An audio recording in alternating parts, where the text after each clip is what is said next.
کبھی کبھی انسان کا دل کسی چیز کے لیے بہت تڑپتا ہے، اتنا تڑپتا ہے کہ اس کے لیے صبر کرنا مشکل ہو جاتا ہے، اور انسان اس چیز کو حاصل کرنے کے لیے ہر اس لمحے دعا کرتا ہے جو لمحہ دعا کی قبولیت کے لیے افضل ہے، اور اس کی آنکھیں دعا کی قبولیت کے لیے ہر روز ادھر ادھر دیکھتی رہتی ہیں، اور یہ تو بھول ہی جاتی ہیں کہ اللہ نے ہر چیز کو عطا کرنے کے لیے ایک خاص وقت مقرر کیا ہوا ہے۔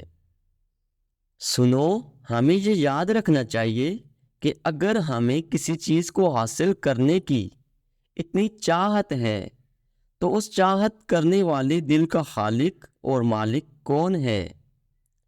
یہ چاہت، یہ جستجو اس مالک نے ہی دل میں ڈالی ہے تاکہ اس چاہت کو حاصل کرنے کے لیے تم اپنے رب سے دعا مانگ سکو، تاکہ وہ تمہاری چاہت کو بہترین کر کے تمہیں عطا کر سکے، کیونکہ وہ مالک خواہش ہی دل میں تب ڈالتا ہے جب وہ چیز تمہارے نصیب میں لکھ دیتا ہے۔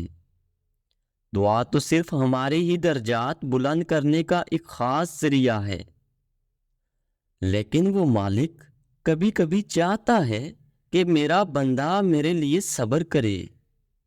کیا اس کا حق نہیں کہ اس کے لیے تھوڑا صبر کیا جائے؟ یاد رکھیں، ایسا تو ہو ہی نہیں سکتا۔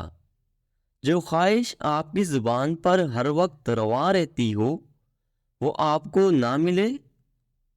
بس تھوڑا انتظار کرو، تمہاری چاہت کو اللہ کی چاہ بنانے کے لیے تھوڑا اور انتظار باقی ہے۔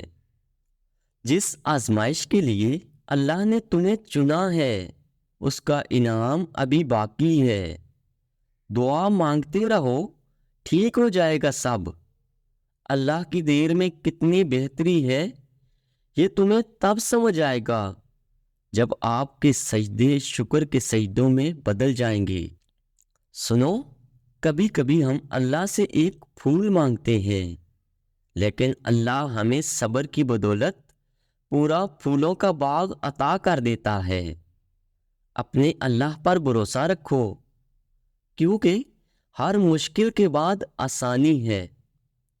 اللہ ہر اس انسان کو اپنی نعمتوں سے نواز دیتا ہے جو اس کے ساتھ صبر اور برداشت کرنے والا ہوتا ہے، اور جب ہم صبر کرتے ہیں تو وہ ہمارے لیے لفظ کن فرما دیتا ہے، اور جب وہ لفظ کن فرما دے تو تمہیں دنیا کی کوئی طاقت نہیں جو تمہیں تمہاری من پسند چیز سے دور کر سکے۔ اللہ تو ہمیشہ انتظار کرتا ہے صبر کرنے والے بندوں کا، تاکہ وہ ان کے لیے معجزہ کر سکے۔ یاد رکھیں، ہمارے دل میں کوئی بھی خیال آتا ہے اس کی کوئی نہ کوئی وجہ ضرور ہوتی ہے۔